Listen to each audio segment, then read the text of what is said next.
dadka adduunka ku nool baa waa afar qayboodba waa imisa afar qaybta koobaad waa nin adduunka dusheeda inta la joogo jannu ku jira maalintuu dhintana laakiin naar buu galayaa kow ka labaad adduunka inta la joogo cadaab buu ku jira maalintuu dhintana cadaabkii weynaa buu galayaa laba ka saddexaad adduunka inta la joogo cadaab buu ku jiraa cadaab ayuu ku jiraa laakiin markuu dhinta jannuu galayaa ka afraad adduunka intuu jooga jannuu ku jiraa maalintuu dhintana jannadii weyneed buu galayaa dadka adduunka ku nool waaba afartaaba si kale haddaan u dhigo mid waxa weeyaan waa janno ku sug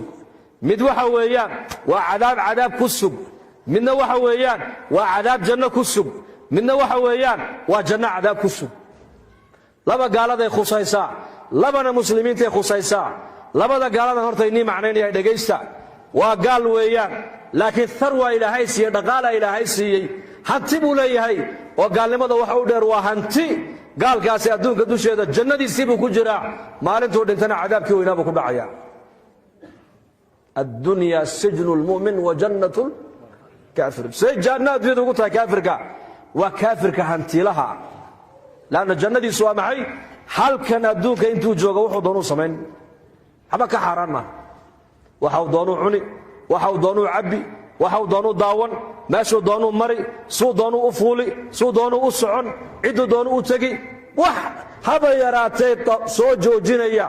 oo qabanaya haba yaraatee ma jiro shahwadiisa adduunka dusheedu ku gudanaya kaas marka jannadiisii halkan weeyaan isaga bimacnaa shahawaadkiisii adduunka dusheedu ku gudanaya weeyaan waxau doonuu samayn waxau doonuu cuni waxau doonuu cabbi dharkuu doonuu xidhan suu doonuu timaha u xiiran meeshuu doonuu tegi waxau doonuu fuuli siduu doonuu u hadli halkan weeyaan jannadiisii isaga laakiin maalintuu dhinta maxaa u dambaysaa darhum ya'kuluu wayatamatacuu wayulhihim alamalu fasawfa yaclamuuna baa ilaahay yidhi gaalada ha cuneen baa ilaahay yidhi iska dhaaf ha iska cunaan oo ha iska tuntaan oo ha iska raaxaystaan oo hididiladuna ha dagto hididiladu waa maxay waxaabaan samaynay waxaabaan samayn doonnaa waxaabaan gaadhnay waxaabaan soo wadnaa kolba cilmi baan gaadhnay macluumaad kalaan keenaynaa horumar baan adduunka ku soo biirinaynaa ilaahay baa la ilowsiinayaa laakiin waxaa ilahay yidhi gadaal dambayse ogaan doonaan baa ilaahay yidhi afara'ayta in mattacnaahum siniin uma jaa'ahum maa kaanuu yuucaduun maa aghnaa canhum maa kaanuu yumatacuun ka warran baa nebi maxamed lagu leeyahay haddaan adduunka dusheeda in yar ugu raaxayno kuwaas kadibna wixii loo yabohay uu ku yimaado geeridii baa ku imanaysa qofka ajashii baa ku daynayn deedna maxaa ku xiga tamatucii adduunka dusheeda ay ku soo raaxaysteen hadha waxba uma tarin baa ilaahay way iloobi doonaan kam labithtum fi lardi cadada siniin qaluu labithnaa yowman aw bacda yowmin fas'al ilcaaddiin qaala in labithtum ilaa qaliila low annakum kuntum taclamuun afaxasibtum annamaa khalaqnaakum cabathaa waannakum ilayna laa turjacuun banka qiyaama markaysa soo taagaan baa la weydiin la odhan doonaa arlada dusheedii imisaad ku soo nagaateen markaabay odhan doonaan maalin ama maalin barhkeed aawa tamatuci adduunka ku soo tamatuceen ay ku soo raaxaysteen ma jiro marka gaalka sarwada haysta ee hantiilaha bimacnaa jannadiisii waa halkan jannada loo jeeda waa maxay shahawadiisa halkanuu ku gudanaya wuxuu doono dhan waxa nafsadiisu ay doonto oo dhan halkanuu marka ugu samaynayaa markuu halkan ku dhammaystana waxa ilaahay yidhi fasawfa yaclamuuna ma markaa u dambaysa kaasi waa kaas gaalka labaad waa gaalkee waa gaalka faqiirka waa gaal laakiin gaalnimadiisa faqri baa u dheero derbi jiif weeyaan meelaha buu khamriga intuu cabuu derbiyada ku dhacaa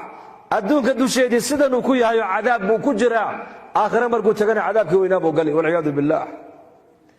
xadiis waxaa jira faina ashqa alashqiyaa man ijtamaca calayhi faqru dunya wacadaabu alaakhira fii shucab aliimaan buu ku sheegay imaam bayhaqi raximah ullah dadka adduunka soo maray ka ugu khasaaraha darani waxa weeyaan ee ugu hooga badani waxa weeyaan waa ninka adduunka dusheeda faqri ku haleelay aakhirana cadaabtii aakhira lagu tuuro walciyaadu billaah labada kale muslimiintay khuseeyaan waa mid adduunka dusheena cadaab buu ku jiraa laakiin markuu aakhiro tago insha allah jannuu gali ilahay raxmadiisa ka quusan mayno waa muslim adduunka dusheeda islaamnimada kuma dhaqmo macsi buu iskaga jiraa qaflad buu ku jiraa diinta dhinac uu ka haystaa dhinacna diinta kama haysto adduunka dusheeda cadaab buu ku jiraa waxa maanta adduunka dhiig daadanaya waa dhiigga islaamka haddaan maanta lahaa innaka dalkeenna soomaaliya aan ka soo jeedno kulligeen soomaali baan iska wadanahe waa dad isku caqiide ah isku luqo ah isku madhab ah isku diina isku dal ah waa qowm keliya ku nool waddankeenna waddankan imse qabiil baa ku nool imse ummad baa ku nool yaa sheekh dhowr iyo 40 sooma wax qabiil isku leeyahay ma aragteen may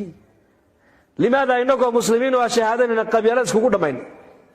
oo meel walba aad ka maqlaysaa mar walba midabada dagaal ba ka dhacay oo yaa islaynaya reexadiye iyo reeq qafa islaynaya ma sabab waa tarku diin weeyaan maadaama diinta sidii la doonaya aanu qabsan weynay cadaabkii adduunka ku jirnay ogaada cadaabka marka muslimiinta diinta aan ku dhaqmin ay ku jiraan dagaalka qabiilka kamida qaxootiga kamida qaxa ayaa kamida ummadda sideeda albaab jahannama loo furay ee dhulka gaalada u sii socota ayaa kamida waa cadaab nooc min alcadaab inuu muslimku yiraahdo maanta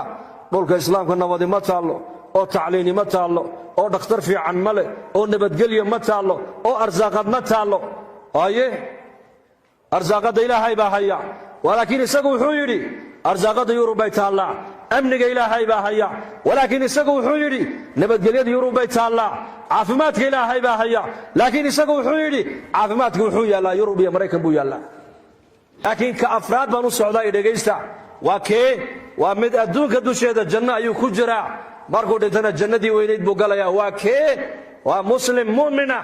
oo adduunka dusheeda ilaahay sharcigiisa ku dhaqmaya oo diinta ilaahay ka shaqaynaya oo diinta ilaahay ku dhaqmay oo ummadda baraya diinta oo diinta noloshiisa ay ka muuqato muslimkaasi adduunka dusheeda wuxuu ku jiraa janno maalintuu dhintana jannadii weynayd buu gali doonaa insha allah dhahda yaa uu diyaara janno ku sugan uu helo insha allah dhahda janno ku sug ilaahay hayna siiyo ibraahim al-adham raxmatullaahi calayh ayaa laga sheegay isagoo 3 maalmood aan cunto cunin ayuu odhan jiray low yaclama almuluuku wa abnaa'uhum maa naxnu fiihi laja'laduuna bisuyuuf waa nin 3 maalmood cunto aanan helin oo aanan cunin oo masaajid iska ictikaafsan mar ummaddu cilmiga baraa mar isagaa culummada wax ka barta mar ilaahay buu baryaa mar dadku ilaahay xaggiisa ugu yeedhaa 3 maalmoodna waa qatan yahay waxa uuna leeyahay dhegayso boqorrada iyo wiilashoodu nolosha aan ku jiro hadday ogaan lahaayeen seef bay igaga qaadan lahaayeen buud ama jadal macaanka aan dareemay raaxada meesha laga raaxaysto maaha dhar fiican oo jirka loo xidho aqal fiican oo la dhisto gaari cadoo la wato magaasaan weyn oo la furto may raaxadu waxa weeyaan waa qalbigan oo ilaahay jalla wa ala ku tacalluqma